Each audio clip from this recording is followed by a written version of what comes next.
This short little poem that Tupac wrote is so useful right now because we're trying to get reparations, we're trying to transform society, we're trying to still grow, you know? I'm gonna say it one more time though. Did you hear about the rose that grew from a crack in the concrete, proving nature's law is wrong? It learned to walk without having feet. Funny it seems, but by keeping its dreams, it learned to breathe fresh air. Long live the rose that grew from concrete when no one else ever cared. Come on. So when I think about that piece, I think about what that concrete is. That concrete is prison blocks. That concrete is closed schools. That concrete is a history of slavery, chattel slavery, fucking the PIC, fucking everything. And we still grow. We still grow. See, roses got thorns, roses still fight, roses still resist, roses make it, man. Like, we gonna make it. Yeah, my name is Brianna Champion.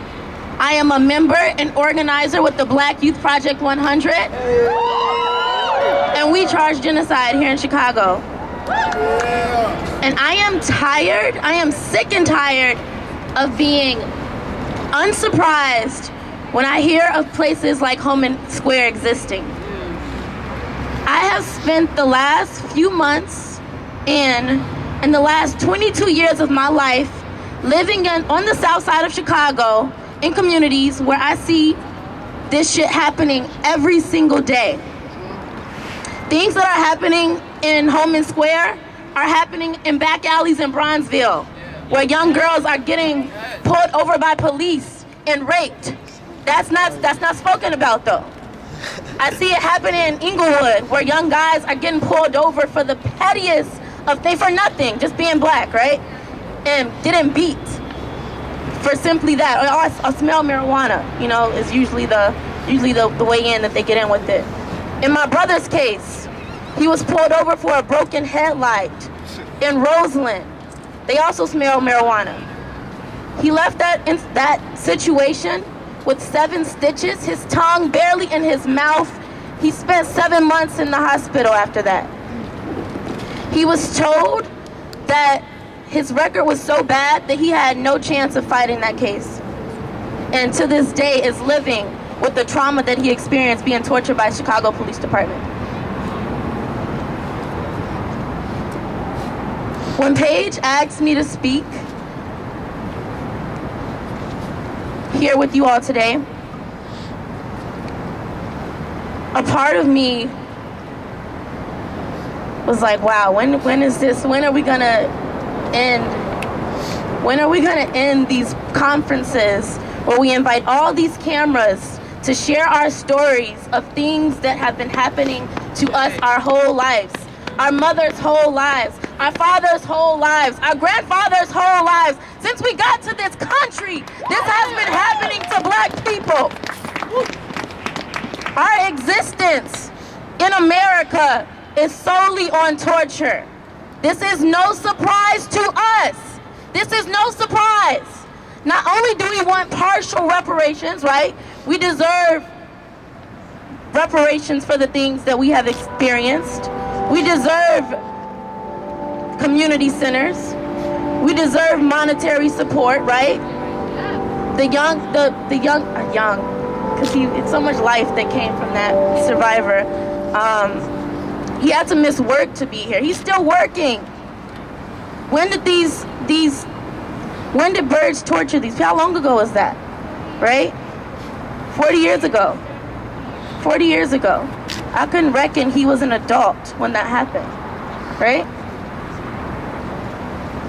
Anywho, John Burge still has his pension. He's not working. He doesn't have to fucking work. He gets to sit where the fuck he is for the shit that he's done. Excuse my language, I am really pissed. Talk about it.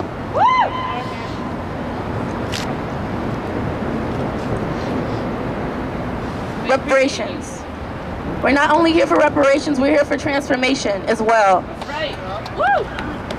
I went to my first peace circle at a church in Rogers Park 2 weeks ago, and it was one of the most beautiful experiences I have ever had the pleasure of being a part of. That's what transformation looks like. Having spaces where people can talk about their differences and imagine, like Christiana shared with us, what a world, a city without police would actually look like is what we need. And that is also something that we're asking for in this reparations ordinance. BYP 100, Black Youth Project 100, has been doing the work of uplifting people, young Black people who want to see that happen in this city and across this country, and we need support. We need people like you all supporting us and telling us that we can do this, that we will win, that you believe that we will win.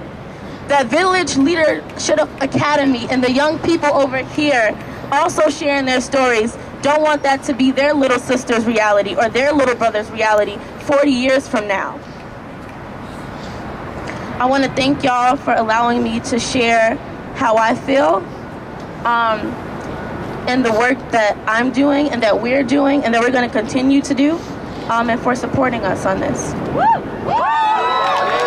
Until the killing of black men, black mother sons is as important as the killing of white man, white mother sons. So sing it with me, we who believe in freedom cannot rest. Hear me talking to ya, we who believe in freedom cannot rest until it comes. How y'all doing? My name is Caleb Hartman, and I'm a student at Village Leadership Academy, and I'm also an unapologetically Black feminist organizer here in the city of Chicago. I was told to get y'all fired up, but we want reparations when? Now! We want reparations when? Now! How we gonna get it? Okay. Mama, mama, can't you see? Mama, mama, can't you see? What the mayor's done to me? What the mayor's done to me? He locked me up, he shoot me down. He locked me up, he shoot me down. Ain't no justice in this town. Ain't no justice in this town. Mama, mama, can't you see? Mama, mama, can't you see? What the police have done to me? What the police have done to me? They lock me up, they shoot me down. Lock me up, they shoot me down. Ain't no justice for my brown. Ain't no justice for my brown. Mama, mama, can't you see? Mama, mama, can't you see? What the system done to me? What the system done to me? It locks me up, it shoots me down. It locks me up and shoots me down. Ain't no justice in this town. I think one thing that I like to ask crowds to do whenever we get together collectively, because we know that collective consciousness has the power to change the course of history and to create matter. I would like to ask everyone to take a moment, close your eyes if you feel comfortable, and just imagine a world without police. And if your first reaction is a reaction of fear or a reaction of doubt, or asking questions like, what will I do if someone snatches my iPhone 6 on the subway? Or what will I do if my boyfriend is beating me up? Or what will I do if I get into a car accident? Think about how we can answer those questions without police. Because if we cannot, as communities, start to answer those questions, if we can't envision a world where communities and individuals and families can hold each other accountable to how we want to be treated, then we can't have that world. If we can't imagine it, if we can't dream it, if we can't see it in our imagination, then we can't have it. So the first step is to begin to answer those questions. Does it mean more mental health facilities? Does it mean more employment opportunities? Does it mean better education opportunities? Does it mean knowing your neighbors and knowing your neighbors' kids?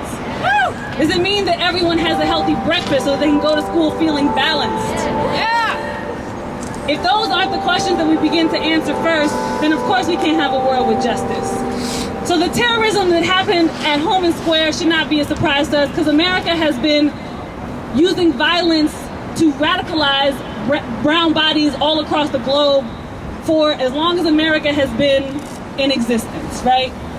You use excessive force, you make people feel hopeless, and then you use their rage in response to that hopelessness to justify more and more violence, and it becomes an ongoing cycle.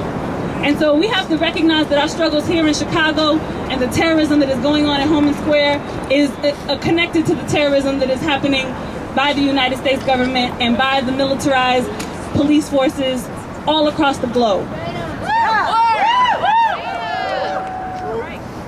So, I just want to thank everybody for coming together to envision that new world with us.